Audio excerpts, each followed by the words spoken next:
जी भाई, सबसे पहले वो कह रहा है कि क्रेडिट परचेजेस निकालो। This is purchase ledger control account, opening, closing, cash payment और परचेजेस, जो सिंपल है आपका, बड़ा आसान से।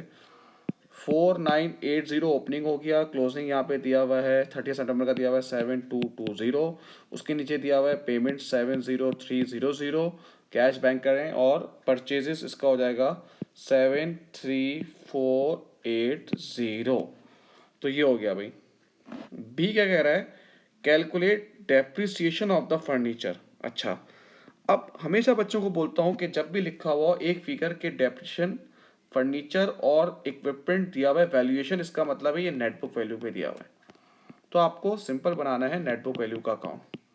नेटबुक वैल्यू का अकाउंट कैसे बनता है, ओपनिंग नेटबुक वैल्यू इधर आएगी, क्लोजिंग इधर आएगी, जो आपने परचेज किया है वो इधर आएगा, जो डिस्पोज नेटबुक वैल्यू है वो इधर आएगी, और डेप्रिसिएशन इधर आएगा। अब मैं फिल करना शुरू कर देता हूँ। ओपनिंग नेटबुक वैल्यू मुझे दी हुई है, देख लें भाई, ये दी हुई है 26800, क्लोजिंग दी हुई है 28300।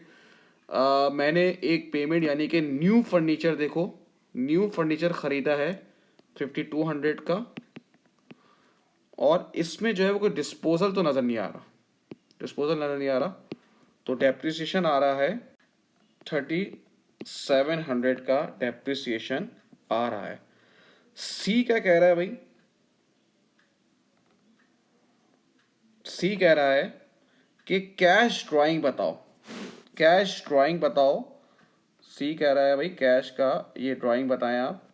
तो भाई जाहिर सी बात है, अब इसमें कैश का टी अकाउंट बनेगा, ऐसा ही है, बना लेते हैं भाई कैश का अकाउंट। सही है भाई। कैश का आपको ओपनिंग ये लिखा हुआ है कैश इन हैंड, नहीं ओपनिंग ये है 820, क्लोजिंग है दिया हुआ है 410। अब देख लेते हैं बेटा, ये देखें, ये कह रहा है कैश की इंफॉर्मेशन ये दी हुई, कैश सेल्स, सही है भाई, पैसा आ रहा है 133,200, वेजेस पैसा जा रहा है 18800, और ये देखो कैश सेल्स बैंक, ये भी हमारे पास कैश था जो मैंने बैंक में जमा करा दिया, यही पैसा चला गया मेरे पास 11240, और कोई चीज़ नहीं है। तो यहाँ पे जो मिसिंग फिगर होगी वो ये कह रहा है कि जो ड्राइंग निकालनी है वो आपकी ड्राइंग निकल जाएगी। अब बाकी सब सेम है, सिर्फ इसमें मैं रेंट का एक टी अकाउंट बना दूं, बाकी सब फॉर्मेट है इसका,